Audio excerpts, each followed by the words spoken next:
Thank you, everyone, for joining us tonight for the People for the American Way and our Right Wing Watch team's conversation about unpacking the resurrection. On January 6th, we saw an unprecedented attack on our Capitol, an unprecedented riot provoked by this president and several members of Congress. Tonight, we want to have a bold conversation about what happened and where we go from here. Let's be clear that this attack that we saw on our Capitol, the riots that we saw that was provoked by this president, was pushing white supremacists and others to attack our very institutions of government, our very institutions of democracy, because this president was upset because he lost this election. And so without further ado, I want to turn it over to Addie from our Right Wing Watch team to kind of break us down on what we saw happening at the Capitol, and also some of the players that were behind this blatant attack on our democracy. Addie?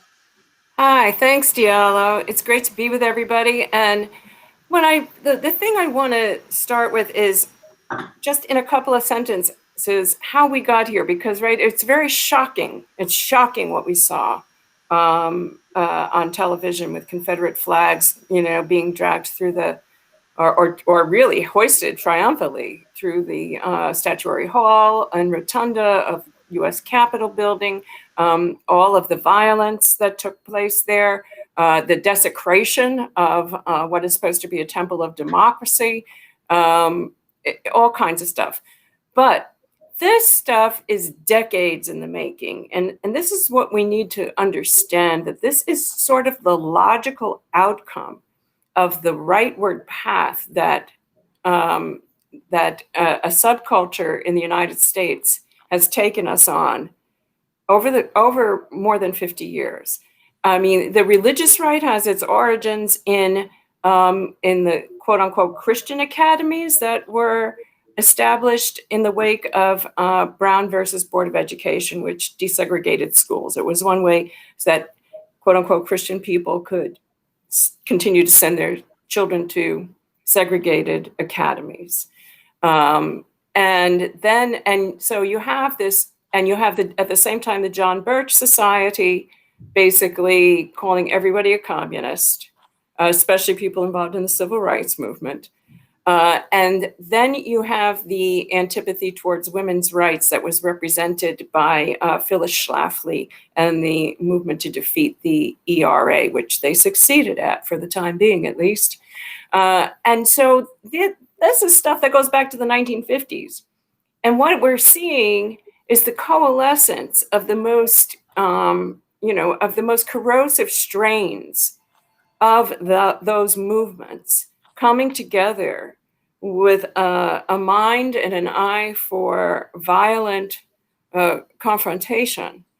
And that is really how we got here. And there's a whole lot of academic disquisition to make about that, and the critique of how the media have reported on these right-wing movements. Very, very, kid gloves, all of that. So what we have going on now is the movement these movements were able to coalesce around a charismatic figure, which is the charismatic figure is always at the center of neo-fascism. And this is what we have going on right now, neo-fascism. There are a number of these groups that are primed to do combat. They're not just yahoos looking to, break a window. They have purpose. So you saw guys rappelling up these walls with climbing equipment and tactical gear. And so this thing was very well planned. Yes, there were a whole lot of yahoos who formed a mob that crushed the doors in, but that was really a deflection. That was a great deflection from the tactical guys who knew where they wanted to go, knew what they wanted to do. And what they wanted to do was to keep that certification that was taking place in the chambers from happening. And they had their handcuffs and they had weapons and all sorts of things. So anyway, who are they? Well, some of them really come out of the political end of things, which is like guys like this guy, Ali Alexander, who you'll find a whole lot of stuff about on the Right Wing Watch website, who really was a Republican operative of the very right wing of the Republican Party. But you have to remember, Donald Trump really gathered these people around him. So that's like your Alex Joneses and Roger Stone and Steve Bannon and all of those folks. But we also know, but there's also the neo-Nazis, people like, there's a guy named Nick Fuentes, who's one of these young, they keep seeming to produce these young, sort of almost appealing, clean cut kind of guys who are sort of spokespeople for what amounts to neo-Nazism. So they're involved as well. But the whole thing is, this cost a lot of money to pull off, if you can say they pulled it off. They came awfully close. And we don't yet know where the money came from, because there were at least 6 or 7 major rallies hosted in Washington, D.C. with stage sets and music and all of that, that took place in the months between the election and now. And they are, the religious right has also been holding this space down too. I mean, we had one of the rallies, the so-called Stop the Steal rally, which was organized by this guy, Ali Alexander, who was really involved with promulgating all kinds of conspiracy theories, including friends with Cernovich, who was the guy who promulgated the Pizzagate theory, which is now evolved into the QAnon theory. So this guy, Ali Alexander, plays in that sphere. There's other dirty tricksters around, like a guy named Jack Posobiec, who's now a host on OAN. What is that? One News America. It's a right-wing media company. So they are. It's kind of hard to lay out, in a concise way, who are the players, because it's a really big playing field with a lot of players on it. Some people involved in the violence, but many not, but likely providing resources to the people who gathered. On the 5th, there was a big rally that was sponsored by Ali Alexander's group. And then the rally on the 6th was sponsored by a different group that grew out of the Tea Party movement. Amy Kramer, who used to run Tea Party Express, is behind that one. And that's the one that all of the Trumps spoke at, and the president, gave his marching orders to the crowd at. But do not accept the notion that this was spontaneous. This was not spontaneous. It was well planned. Did the president stoke up his crowd? You bet he did. But this was a very carefully planned operation that didn't quite achieve what it wanted to. I think that's what I got for now. Thank you, Addie. That was an incredible kind of unpacking, and I think you made some really critical points about the fact that this wasn't a spontaneous event. I hope folks walk away from the conversation that we have today knowing that it wasn't spontaneous. There was a lot of planning that went behind what we saw happen here, but also a lot of these players are players that have been a part of this movement for a very, very long time, that have been kind of under the surface for a while. And we saw a president and some of our elected officials lighting a match to a gasoline can that's been waiting to explode for a long time. So we have to pay very close attention to it. And the Right Wing Watch team is doing an incredible job of unpacking a lot of that, and have been experts on this for a very, very long time.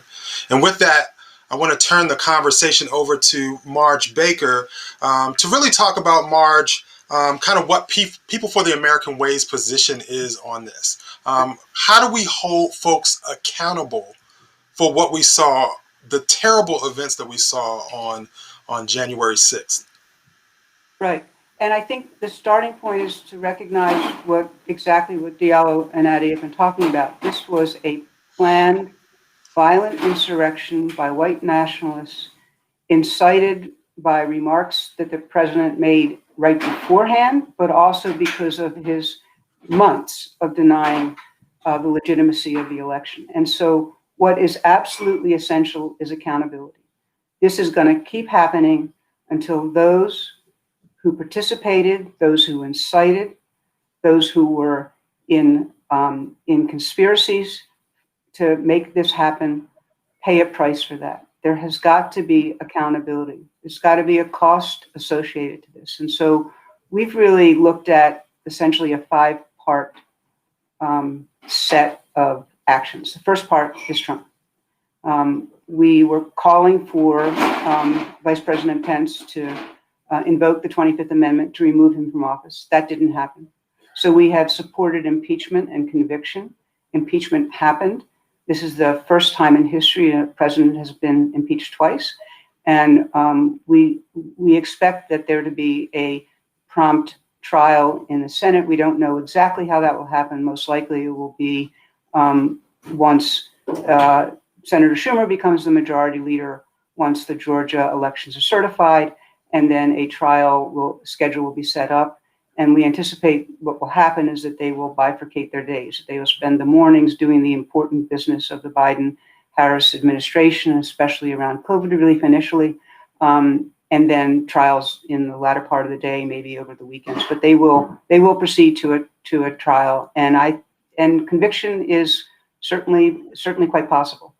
If Trump is convicted, then by a majority vote, the House and Senate can remove Trump's ability to ever serve in public office again. So that is the second route that we're supporting. If that doesn't work, folks may have heard about Section 3 of the 14th Amendment, which was initially put in place to deal with the insurrectionists of the Civil War, Confederates, but has language in it that would allow by majority vote the Congress to remove the ability of the president to serve in public office because of his role in inciting a violent insurrection. So that's the first piece of the accountability is Trump. There's got to be consequences for what he's done. Second is criminal liability. And there's a whole host of people who could be subject to criminal liability and should be investigated for criminal liability. It starts with Trump, who clearly played a role in inciting this violence. And so he's clearly someone who should be on the radar screen. There's also a number of public figures, particularly those who spoke at the rally right before the assault on the Capitol. Folks like Rudy Giuliani, Peter Navarro, Representative Mo Brooks, Mike Flynn. There's folks who spoke at the rally, public figures who spoke at the rally, who should be investigated for their criminal behavior in inciting the insurrection. There's also right-wing figures that spoke at the rally. Our Right Wing Watch team is researching those now, looking at exactly what folks said in the days leading up to the insurrection and also that day of at the rally, and there's potential criminal liability there. And finally, there's the insurrectionists themselves, there's the folks who took over the swarm to the Capitol, and those investigations are ongoing and should be ongoing, and we fully expect and want federal authorities, state authorities, whoever is appropriate, to make sure that the full weight of the law lands on the folks who actually participated in the insurrection. So those are two categories. The third category is consequences accountability for the members of Congress. We have called for every single senator and member of the House who voted to reject the certification of the Electoral College to resign. These are individuals who misuse their public office to reject the legitimacy of a free and fair election, and they should no longer be serving in public office and certainly no longer serving in Congress. In addition, there are some ringleaders of this: Josh Hawley in the Senate, Senator Cruz in the Senate, the minority leader McCarthy, and Minority Whip Scalise, who we believe should be censured by their respective houses for the role that they played in inciting this insurrection and the framing that gave license to what happened. So there's member of Congress accountability. In addition, individuals like Senators Hawley and Cruz are lawyers, are members of the Supreme Court bar, and we think they should be removed from that privilege. There's also the fourth category for us is really important. There's got to be serious investigation of the failed and racist response of law enforcement. Many people have pointed out that the response of law enforcement, the stiff and response of law enforcement to Black Lives Matter peaceful protesters who were out in the streets appropriately protesting police violence, particularly against communities of color, were treated harshly, certainly compared to the response that we saw from law enforcement to what happened during the April 6th insurrection. That's got to be investigated. And there's all sorts of potential issues around potential conspiracies, even involving potentially members of Congress in coordinating with the insurrectionists, and that has got to be investigated. We have got to get to the bottom of that. And then the last piece of the accountability, and this is where I think we'll be relying a lot on our Right Wing Watch folks and others, is to push back on a narrative that tries to minimize this. The apologists say, "Oh, well, we just need to now turn down the volume." No, turning down the volume is not what has to happen. It's got to be accountability. We cannot accept what happens, because if we accept what happens, it will keep happening. So the apologists who try to sort of say, "Not big deal, let's turn down the volume, it was bad, but let's move on," that's not acceptable, and we need to push back. We also need to push back against the efforts to deflect blame, that this is really Antifa or Black Lives Matter who were instigating this, or somehow there was some sort of justification for this. There's no justification, and it's got to be clear. This was a violent insurrection for which the participants and those who are responsible in various ways need to pay the price. So, Joe, I think that's pretty much what I wanted to say. We've got an active 5-part agenda that will continue to grow and we'll continue to follow it. And if I could just end by saying, I do think this investigation of the failed, flawed, racist law enforcement response is something that we're definitely going to need to take a look at. There's clearly some systemic racism underlying the response that we saw, the failure to give this serious attention and to treat the matter as it should have been. Thank you, Marge. Just wanted to highlight accountability. There's folks that need to be held accountable.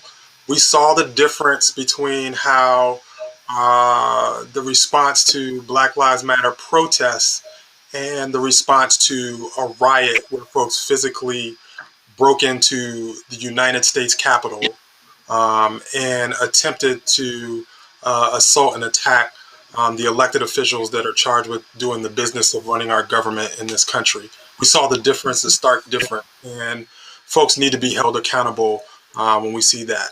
A lot of folks talk about accountability. Well, it's time to hold folks accountable. With that, I want to turn it over to our fearless communications director, Lori, to move us into our question and answer section. We have a lot of questions that have been coming in both before this and during this this live stream. And just want to thank folks again if you joined us late. This is Unpacking the Insurrection. It's a conversation with our Right Wing Watch team and our People Forward team to help inform you about what's been happening and what we're doing about it. Thanks so much, Diallo, and thanks so much to Addie and to March for those great comments. This is the part of the program where you get to ask questions. So we're really excited about that. And we know there are just so many questions, probably way more than we can get to. I have some questions of my own, but you know what? This is your show. So we're going to start with, questions from the audience. And we've got one right now from our audience. Can Trump be impeached and convicted given the time we have left in his administration? I think that's something that a lot of people have on their minds right now and are concerned about. I'm going to give that to March. March, Yeah. how did it happen? Yeah, so it is possible frankly, if Senator McConnell were willing to move heaven and earth to make it happen, he could make it happen. Look how easily if this were a judge he was trying to confirm, there's no question he would make it happen. But what's important is even if it doesn't happen before Trump leaves office, he can still be convicted. He's been impeached, and he can still be convicted. And what that means is that once convicted, a majority, by simple majority vote, Congress can prevent Trump from ever holding public office again, and also has the power to remove certain perks that he might get, like retirement, so that the American public doesn't have to keep paying for his retirement. So there's really important consequences to him by continuing the effort to convict him, even if he is no longer in office because President Biden has been inaugurated. That's very interesting. Yeah, I think that people are trying to get a handle on the timeline and the options here. For folks who'd like to ask a question, if you'd like to ask a question, please feel free to post it in the comments. I'm going to throw a question out there because, Addie, these folks were hiding in plain sight, right? Right. They signaled what they were going to do. They posted their intentions. It went on for quite a long time, and nobody took them seriously. Right. Why not? Well, I think there's this convergence of attitudes in different corners of gatekeeping, right? So you have media afraid, having to feel like it always has to do the both sides thing, right? So if they reveal anything about the right, they have to say something. But what about, the whole joke about, but her emails, right? So you always have to have something bad to say about liberals if you're going to reveal something that the right does. So that you've got that problem. Plus, in terms of the religious right, reporters are very, very afraid of being perceived as being anti-religion. And that's really been put on them by the right for a very long time. It was a campaign. It really was. So, I mean, what was the original question? Well, the fact that these they were hiding in plain sight, shouted online. Right. I mean, we've been reporting about all this violent rhetoric, of course, for months and months and years, really. But more recently, I mean, specifically to this about the election and the falsehoods that were put out about the election, we started chronicling, threats regarding the election outcome and what should be done, back before the election. I mean, September, October, we were seeing very, very, ominous tweets from these figures. Some, kind of not quite establishment, but not quite neo-Nazi in the neo-Nazi camp, like, Ali Alexander and Roger Stone and those folks.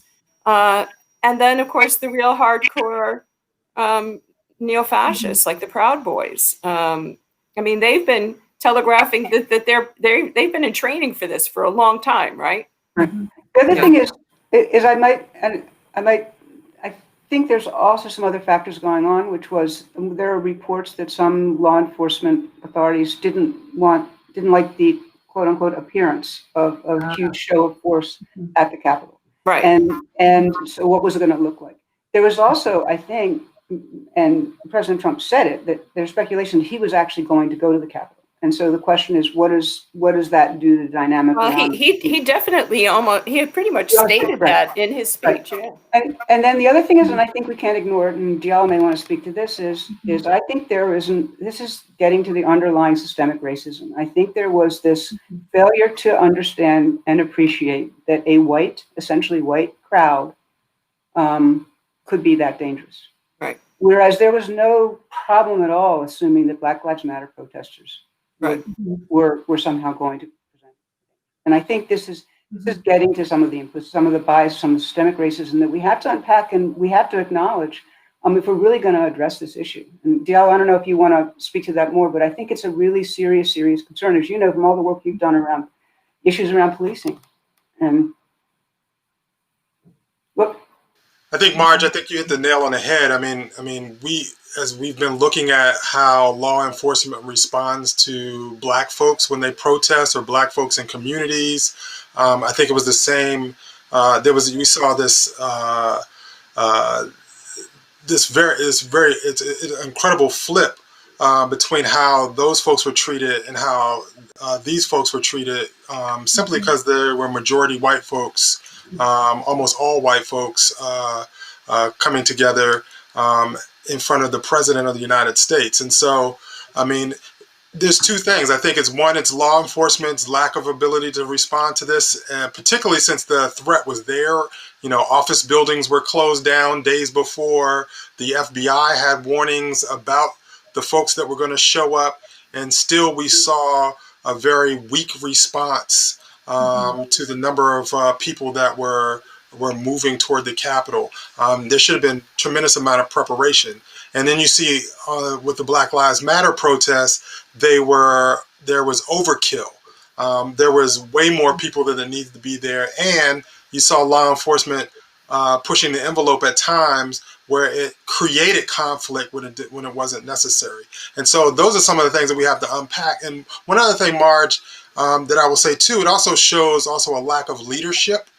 And some of the things that we've seen from this administration, particularly now that we have all these, acting leads of different departments that are not able to communicate with each other, not able to take seriously threats, not able to do the job necessary to protect this country. And so you saw that juxtaposition and, catering to white supremacists and catering to bigotry at the same time. So it was really a perfect storm. Yeah, if I may, you also have to look at the recruitment of law enforcement into white nationalist circles. Right. And we're seeing, there were a lot of folks from law enforcement entities or former law enforcement entities who were there. And Oath Keepers is an organization that specifically recruits law enforcement people or people who are part of the justice system to radical, and their leader called for a bloody war if Trump would not invoke the Insurrection Act and declare martial law in order to overturn the election. So, there's a number, it's very mysterious, there's a number of Capitol Police officers who have been suspended. And there have been, we're getting more and more information every day about who from law enforcement communities and military communities were part of this action. So many lessons to be learned on so many levels. We have another question from the audience. We have another. All right, here we go. How can members of Congress who enabled Trump's lies and insurrection be held accountable? Marge, how can they? Well, as I indicated, some of the important things is, we've called for the resignation of every single senator and member of the House who voted to deny the Electoral College certification, because that's the ultimate issue here, which was that the legitimacy of the election was being questioned, mostly because the assumption was that there was voting, quote unquote, fraud only in communities of color. and that somehow the votes of people of color should not have been counted because they couldn't possibly have voted in these numbers, right? So that was the premise of the efforts to block certification. So participating in that, and particularly participating in that after the assault on the Capitol, after the insurrection, they went back in and still voted not to certify the elections. Those folks should be, so they shouldn't be there. Now, is that going to happen? Probably not. So then the next step is for the ringleaders in the House and the Senate, and I mentioned Cruz and Hawley in the Senate, and in the House it's McCarthy and Scalise, who are this minority leader and the minority whip, the two highest positions in minority in the House, were supporting this effort. They should be censured. They should be censured by their respective houses, and that's not. And there have been calls for censure. There's bills been called for censures. And I think those are two steps that are really, really, really important to do. And we may not succeed, but we should press for that. We need to make a statement. Back to the leadership question that Diallo mentioned, it's not just leadership, it's leadership within the institution of the Senate and the House. Key figures, people who plan to run, thinking about running for president, who supported this effort. And it's not, and they supported.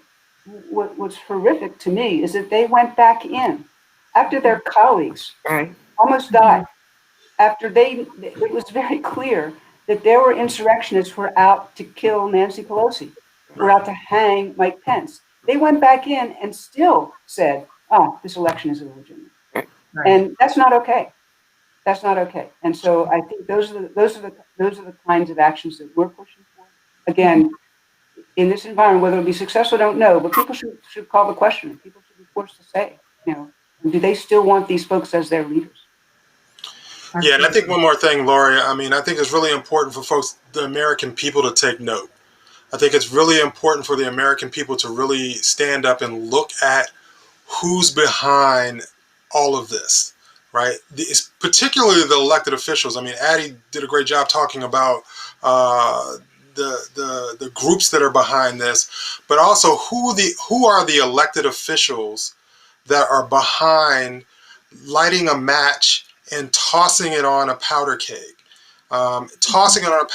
spreading things that they know are not true, because they did not win this election. And so, as folks go to the voting booth, as folks looking at who's in their state legislatures, who's in the pipeline for Congress, for the Senate, folks need to be taking careful note about the people that are working extremely hard, that are elected officials, that are sworn to protect the Constitution, that are working extremely hard to undermine democracy, to undermine the power of the people. And that's really important. And the other thing, just going back to accountability, elected officials who aren't willing to hold those responsible accountable for what they did need to be held accountable themselves. Right? Exactly. So there were 10 Republican votes to impeach Donald Trump. There's an awful lot of members of the House who said, "Oh, this was bad, but not bad enough." Right, not bad enough. Not bad enough. We're not bad enough to censure someone who's responsible. So those folks who won't stand up for the accountability measures that are going to keep this from happening again need to be themselves held accountable. Absolutely. I'm going to grab another question from the audience.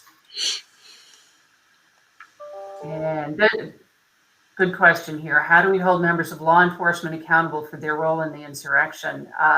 Addie, I know your folks are looking at who might be accountable or how this might have been an inside job even, which is shocking for people to think about.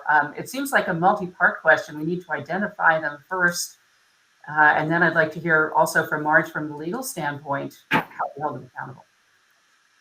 Yeah, and Diallo may have some observations from his work on the policing issues. Mm-hmm.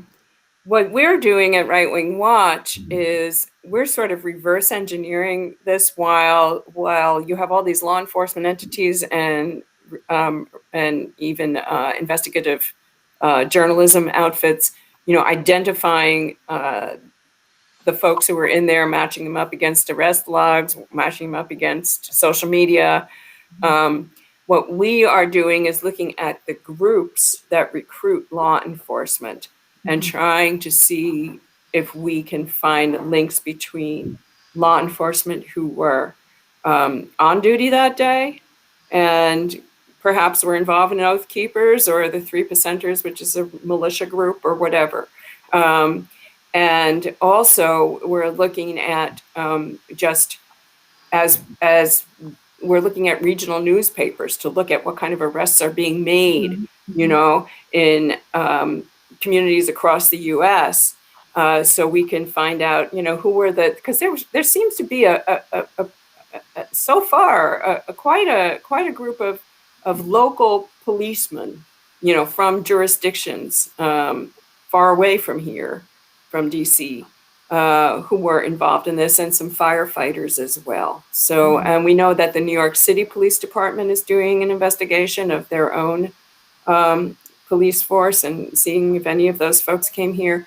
So, you know, so what we have to offer is deep knowledge of the groups that do the recruiting of law enforcement into the white supremacist, white nationalist space, and that's what we're focusing on.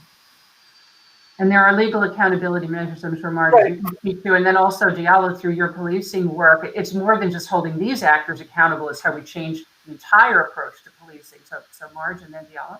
Right. So just, I mean, people should, those depending upon the level of involvement and what the facts show, they should lose their jobs. There's potential criminal liability for their role. So I think all avenues have to be explored, and everyone involved needs to be prosecuted to the full extent of the law. Yeah, and I agree. I mean, you know, what we see here is an opportunity for us to pull back the cloak around the proliferation of white supremacy and systemic racism that exists within a lot of our institutions, including law enforcement. And it's important that folks on the state and local level, as well as the federal level, hold folks accountable for breaking the public trust by participating in something like this. It is important that not only, like I said, the federal officials, but state lawmakers as well do what's necessary to step up to make sure that folks are held accountable, to make sure that folks don't get other jobs in law enforcement someplace else. It's important that we kind of break this cycle, because I think one of the things that we saw from this incident was just the stark difference between how Black folks are treated in this country and how white folks are treated in this country. And to the extent that folks are not held accountable, it will continue to increase the divide in this country. And I think it was Ben Jealous, our president, who always says that what we saw lynching in when there were laws passed against lynching, when people started to get arrested for lynching.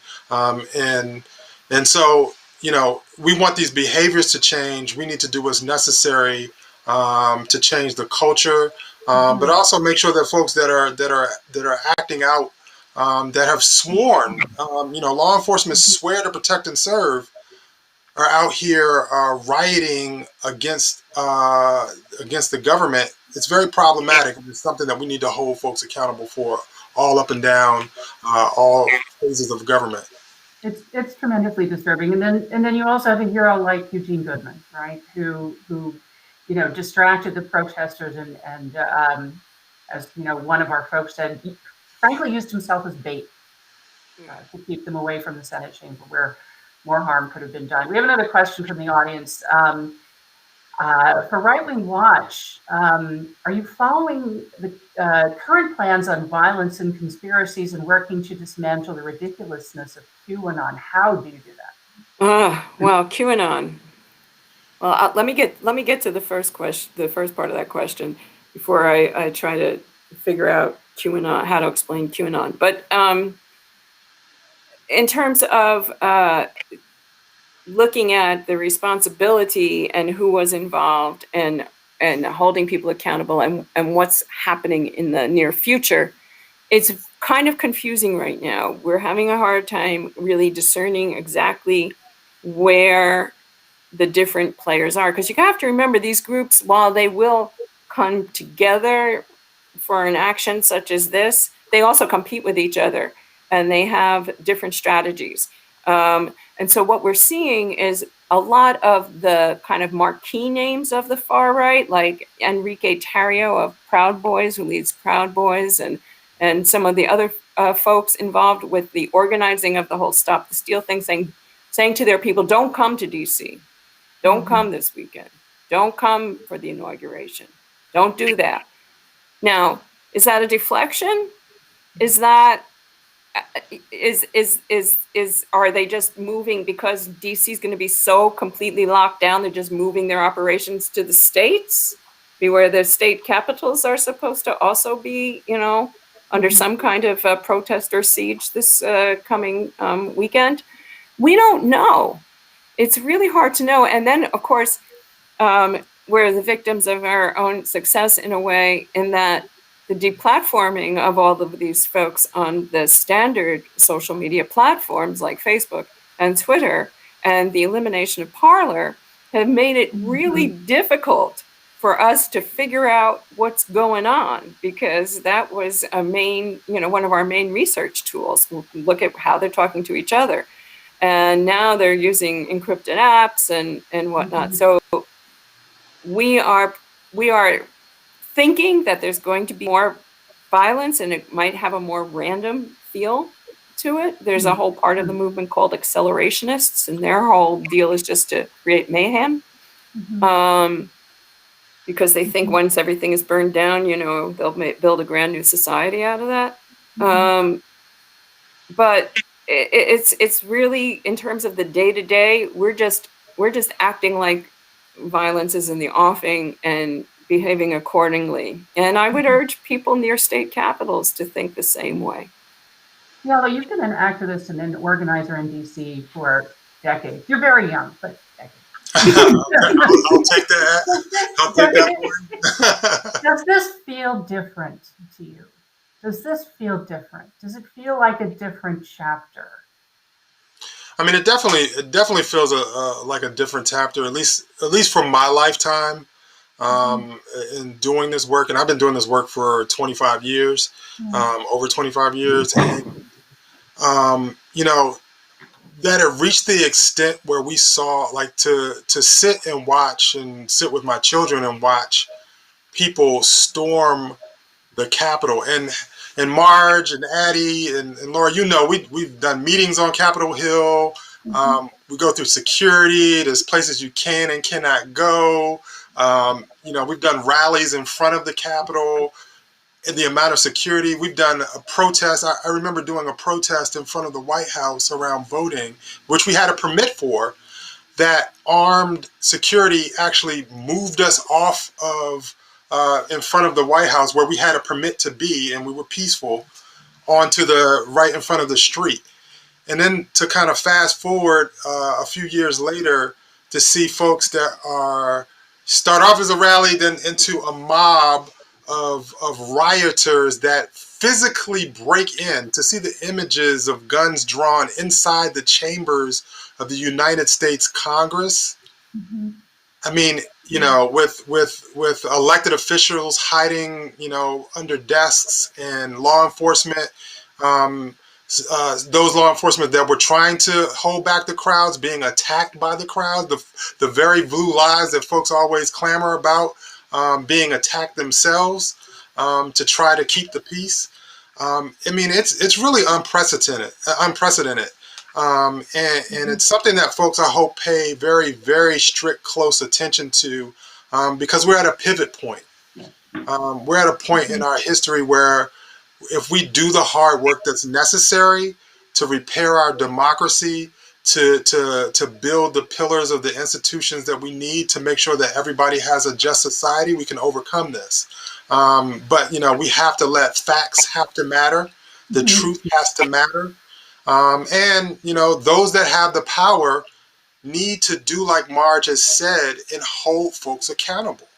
They have the power to do it. It's whether they have the spine, whether they have the backbone, whether they have the gut to do what's right for the American people, and to protect this country in the way that folks that are sworn to uphold the Constitution are supposed to do. Yeah, absolutely. There's accountability, but there's work for all of us. I want to grab another question from the audience. What role do you believe the armed Trump supporters going into the Michigan State House last spring played in January 6th? Addie. It was a beta test. It was the preliminary action. In fact, it has been reported that there is overlap between the people involved in that action and in the insurrection at the Capitol, at the U.S. Capitol. So I really think it was kind of like a beta test. Like, if we were going to do this, how will we do this? What does a chamber look like? What, and of course in Michigan they hate Gretchen Whitmer. They really hate female power, period. And the fact that she is a progressive or a liberal and she's telling them they have to wear masks, I mean, that's enough. I mean, that's enough to just set them off. So she was a great target. As you know, she was also targeted by a group of these guys who wanted to kidnap and execute her. And I do think that because they were able to just march into that state capitol where, that was the rules at the time, that, in that open carry state, that they could even walk into the Capitol building armed. The television coverage of that was very inspiring I imagine, to a lot of the people who showed up at the U.S. Capitol on January 6th.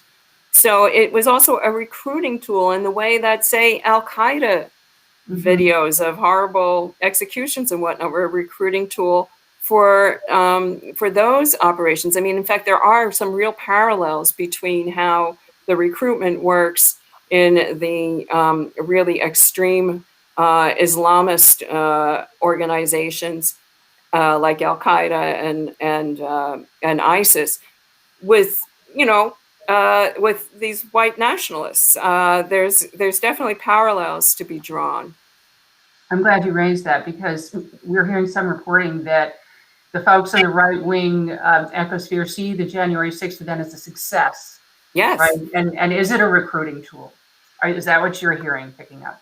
Well, it's not necessarily what I'm hearing, but I have no doubt that day-long coverage of that standoff and how close those guys got. And look at it, looked like a G.I. Joe, parts of it look like a G.I. Joe cartoon, right? With the guys rappelling on the wall of the west side of the building.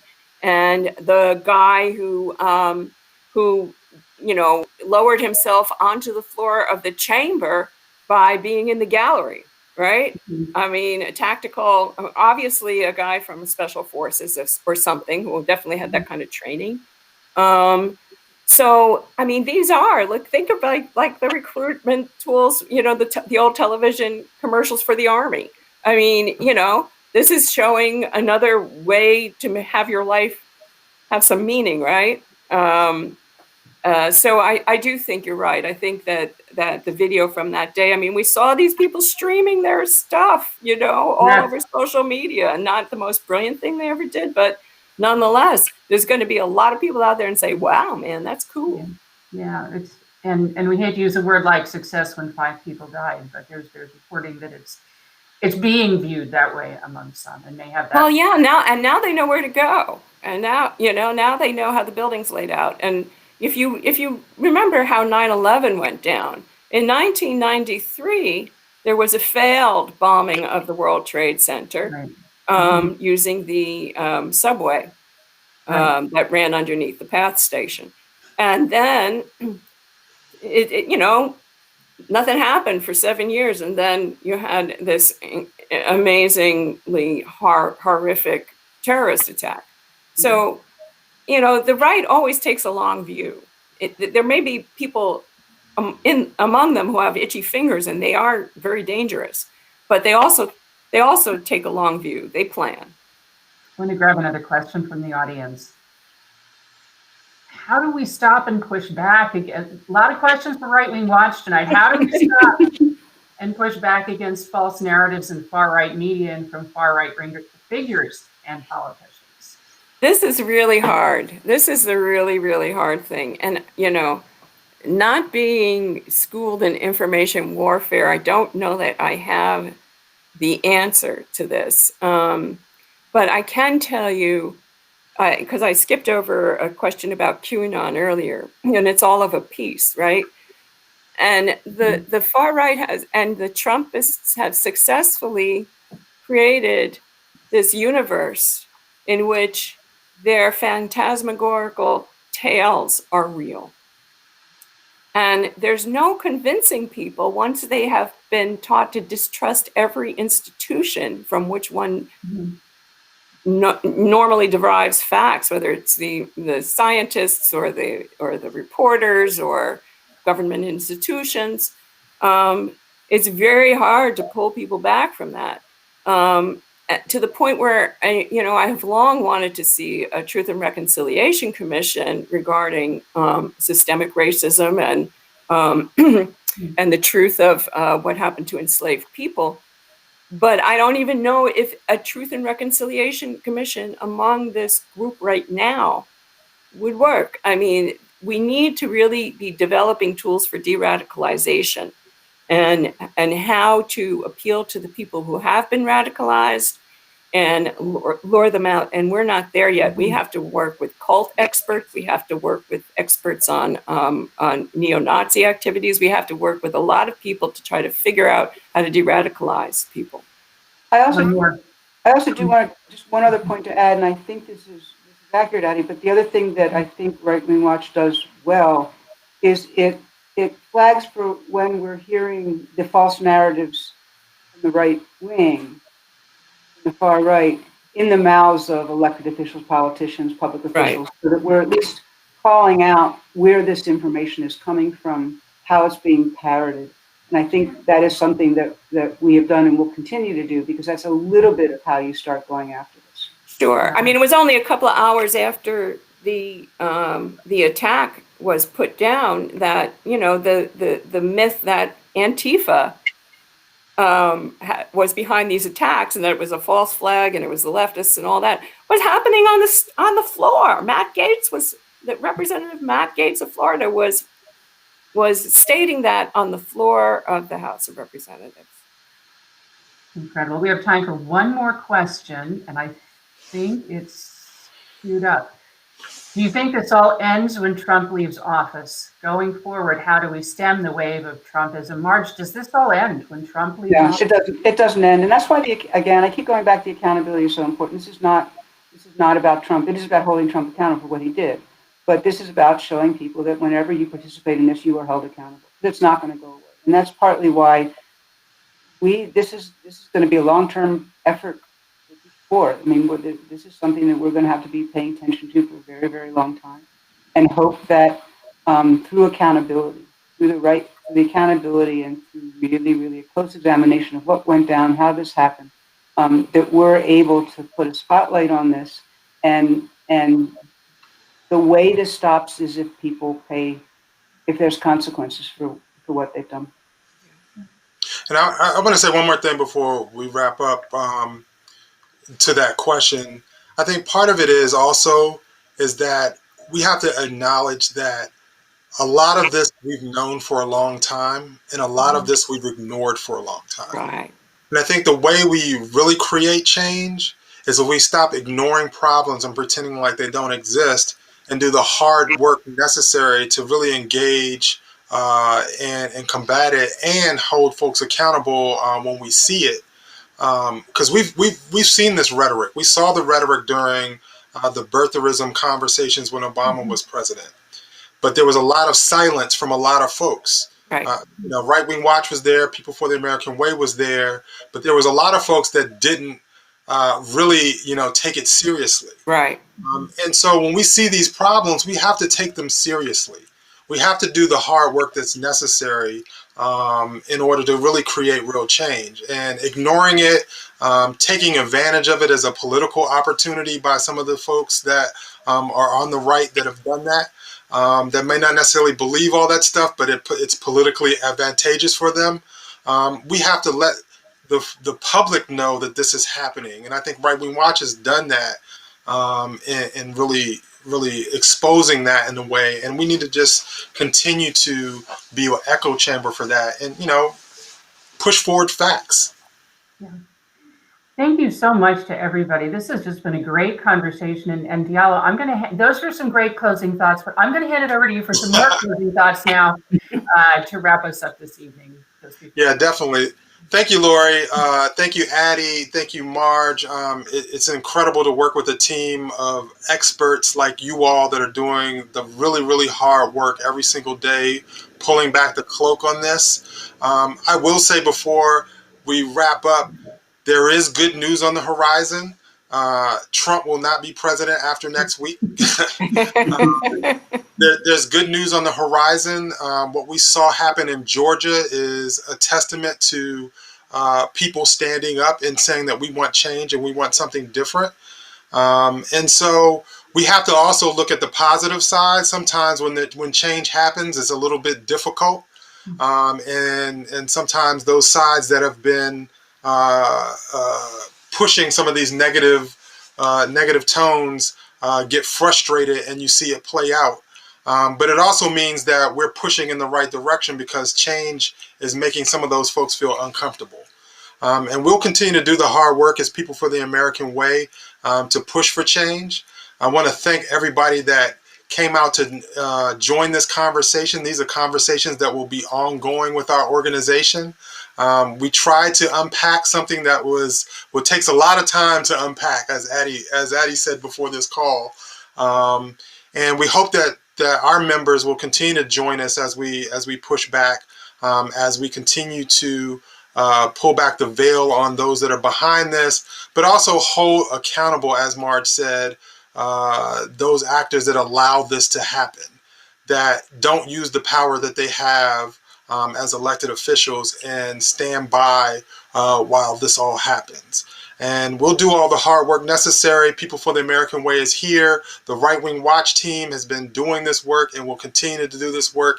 And we hope that each and every one of you will join us as we continue to push back. And with that, thank you everyone for joining us tonight. And we look forward to having you at the next event that we pull together. Thank you and good night.